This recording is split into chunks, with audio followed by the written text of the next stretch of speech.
അതെ, എല്ലാവർക്കും സുഖമാണോ? സുഖമെന്ന് വിശ്വസിക്കുന്നു. ഇന്ന് ഞാൻ വന്നിരിക്കുന്നത് ഒരു ബീട്രൂട്ട് മെഴുക്കുവരട്ടിയുടെ റെസിപ്പിയുമായിട്ടാണ്.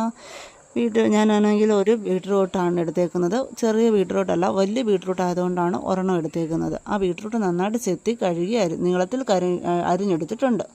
അതിന് വേണ്ടിയിട്ട് ഒരു സവാളയും 3 പച്ചമുളകും അരിഞ്ഞെടുത്തിട്ടുണ്ട്.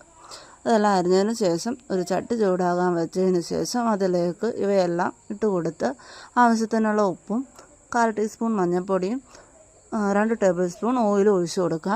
നമ്മളിത് ചെറു തീയിൽ വെച്ച് വേണം നന്നായിട്ട് വേവിച്ചെടുക്കാനായിട്ട്. എന്നിട്ട് വെള്ളമൊന്നും ഒഴിക്കത്തില്ല. ചിലർ വെള്ളം ഒഴിക്കും, ചിലർ വെള്ളം ഒഴിക്കാതെയാണ് ചെയ്യുന്നത്. അപ്പം ഞാൻ വെള്ളം ഒഴിക്കാതെയാണ് ചെയ്യുന്നത്. വെള്ളം ഒഴിക്കാതെ നമ്മൾ ഓയിൽ തന്നെ വേവിച്ചെടുക്കുന്നതായിരിക്കും നല്ല ടേസ്റ്റി ആയിട്ട് കിട്ടുന്നത്.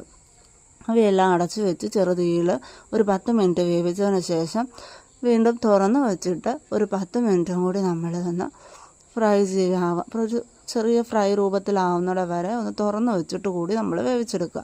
അപ്പോഴത്തേക്കും നമുക്ക് ഈ അടിപൊളി ഒരു ബീട്രൂട്ട് മെഴുക്ക് പുരട്ടി ഇവിടെ റെഡിയായി കിട്ടും. ഇങ്ങനെയാണോ നിങ്ങളൊക്കെ മെഴുക്ക് പുരട്ടി ഉണ്ടാക്കുന്നത്?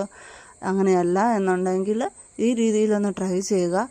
ഇഷ്ടമായിട്ടുണ്ടെങ്കിൽ ഈ റെസിപ്പി നിങ്ങൾ ട്രൈ ചെയ്യുകയും അതുപോലെ എൻ്റെ ചാനൽ സബ്സ്ക്രൈബ് ചെയ്യുകയും ലൈക്ക് ചെയ്യുകയും കമൻറ്റ് ചെയ്യുകയും ചെയ്യുക. ഓക്കെ, അപ്പം എല്ലാവർക്കും വീഡിയോ ഇഷ്ടപ്പെട്ടെന്ന് വിചാരിക്കുന്നു. Okay, bye. നല്ലൊരു റെസിപ്പിയുമായിട്ട് നാളെ കാണാം. Thank U.